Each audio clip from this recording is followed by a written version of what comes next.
Today we are going to work on one of the biggest mysteries that there is in golf. You can hit your short irons, you even maybe hit a draw with them, but then you get to the driver and man, you slice it like crazy. There's actually a reason for it. We can explain it. Let's dive into it. Woke up this morning, now watch me step. The week was murder. What's going on, everybody? Scott Oken coming at you. We are here, we are in the lab, and we are going to talk about something that I think thousands and thousands of golfers struggle with, because this is easily the number one thing. If I had to write down one sentence of what happens when people come and they say they're struggling with, they'll say, hey, I hit my short irons pretty good, but I get to this driver, man, it slices. Now, is it a big myth, or is your swing changing all the time? Of course not. It's not.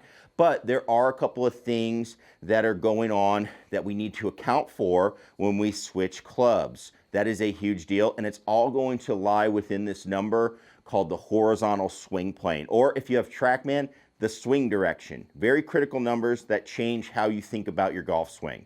Now, when we dive into this, what we're looking at is, what is the horizontal swing plane first? Let's talk about that. Well, horizontal swing plane is a number. As we go through this, we think about, I think it's what people think club path is normally. So we have our target line, and then we have a direction that we swing the club, left or right, relative to that target line. Now, horizontal swing plane is, if I was to take our swing arc, and let's say we're hitting in this gray area here, if I took this and just flattened it, what direction would that point? So essentially what horizontal swing plane is where are we swinging at the low point of the golf swing? When we get to basically angle of attack 0, where are we at as we're going through this? The club path is slightly different. It's, if I take this swing and make it on an arc, and I have my golf club here, we're looking at where are we making contact with the ball. At that first touch, what is the direction of my golf swing? We're not making contact at the low point of the golf swing. We are making it somewhere, usually somewhere else on the arc. Now, if I have this club and I'm swinging and I'm catching the ball more on the downward part of the arc, look at my club. It's moving more out away from me. If I'm catching it on the upward part of the arc, so after the lowest point of my swing, that club is actually moving in.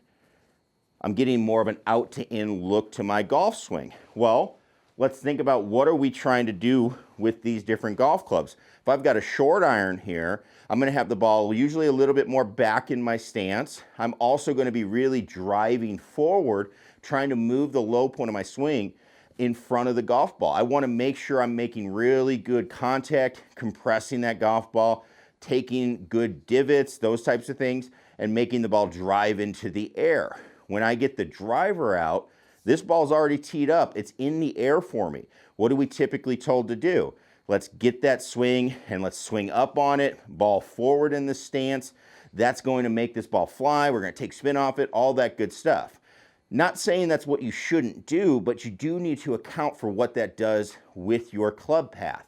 So based on what we just talked about, when we get the ball and we have it more back in our stance with this short iron and I'm moving more forward, I'm going to hit more down on it. I'm going to catch the ball earlier in the arc.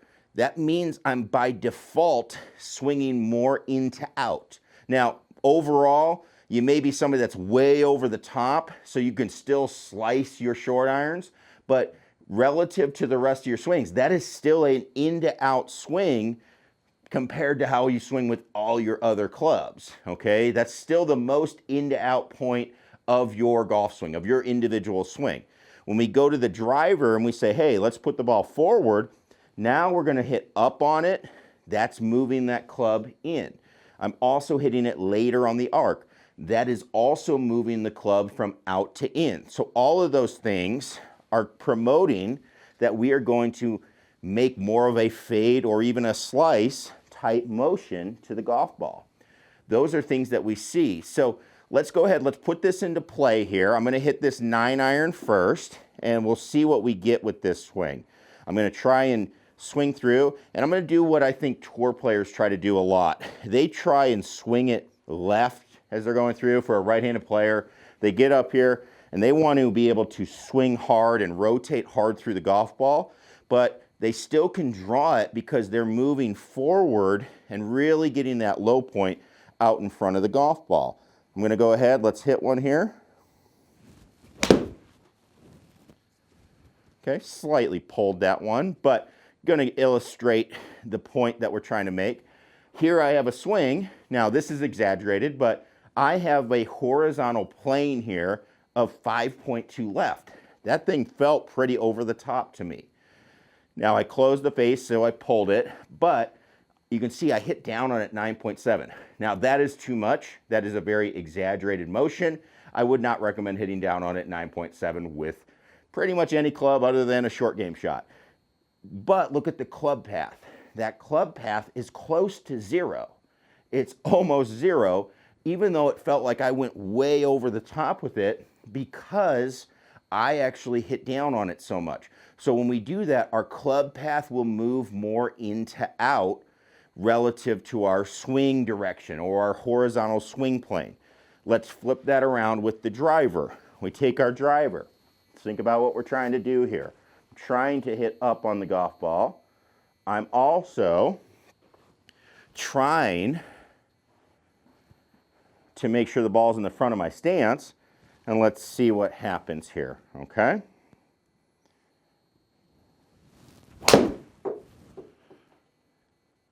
Okay, here we go. This is a great example of what we are looking at. So, hit this one actually pretty good. This is kind of the typical shot that I see. Have somebody that hit up on it 3, but we have a horizontal swing plane that's actually to the right. I actually swung it out to the right a little bit. But because I have that club path, I am at 1.8 left. 1.8 left with that club path. That ball is fading, slicing. It's going the wrong way. It's not the way we want it to go. So because I tried to hit up on it, a lot of times we'll see people hanging back, things like that. That's going to create that slicing motion, even though you're doing probably the same things with your shorter clubs. It's just not going to show up as much because of what we're talking about. Now, again, I'm not saying, hey, let's move the ball way back in our stance. You can maybe have it a little too far forward. I do see that a bit, but we do want it forward. We do want to hit up on the driver. We need to decide one of two things. One, do I really want to hit the same shape with my irons? Let's say you hit a draw with your short irons. Well, do you want to hit a fade with your driver or do you want to hit a draw with your driver? If you want to hit a draw, then you need to have a different swing with the driver. If you want to hit a fade, you can swing the same way as you do with the rest of the clubs, and the ball flight will start to change as you go up just because of where the ball goes and what we're trying to do to that golf ball.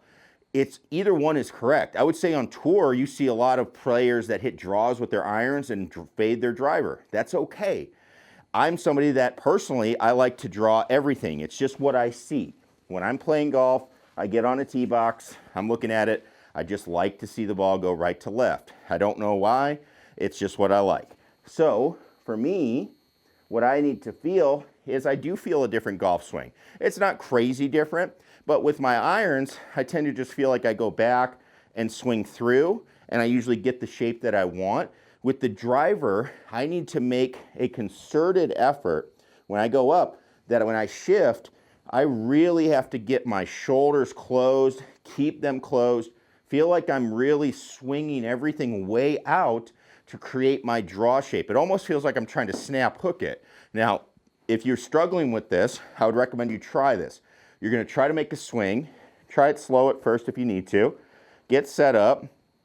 Going to bring it back, shift, really keep that back to the target, and feel like this club gets really low behind you, swinging out. Shift, club low, and going out. If we do that, let's see what we get. Okay, there we go. We're going to create a ball flight. I'm actually hitting up on it still. Again, this is super exaggerated, but I'm going to create some sort of right to left pattern. Now, is that too much? Obviously, yes. I swung 12 degrees out to the right. That is going to create a snap hook. That's fine when you're in practice. Get this relationship correct where you can hit up on it, but still swing in to out. Then what you'll do is start moving it back just a little bit. Start massaging it back where, all right, not gonna feel like I exaggerated as much, but just take a little bit into it and then work your way back closer to a shot that's going to work. That is how we start approaching stopping this slice with the driver. But the big point of what we want to see today is I want you to understand the geometry of what's going on that makes this ball do what it does. If you understand that, it's going to really help you. It also helps you a lot of different areas of your game. Like let's say you want to hit the ball high. What do you do to hit it high?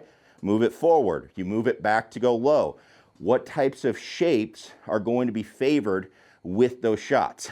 You're going to tend to hit it low draw, hit a high fade. Again, you can hit high draws, you can hit low fades, but you need to adjust what you're doing because of just the initial setup that you have to take, all right? So that is a critical concept that we miss a lot, and it's something that I want you to start looking at, and it's one of the best parts about having the data that we can do is start understanding this about our swing. If you do this and you start struggling with making center contact, that can happen. So I want you to watch this video where we talk about how to make contact because that's going to be really important. And we're going to talk a little bit more about taking this type of move and making it a better, more useful shot. So don't miss out on that in future videos. Click that subscribe button and we will see you then. Thanks everybody for watching. Peace.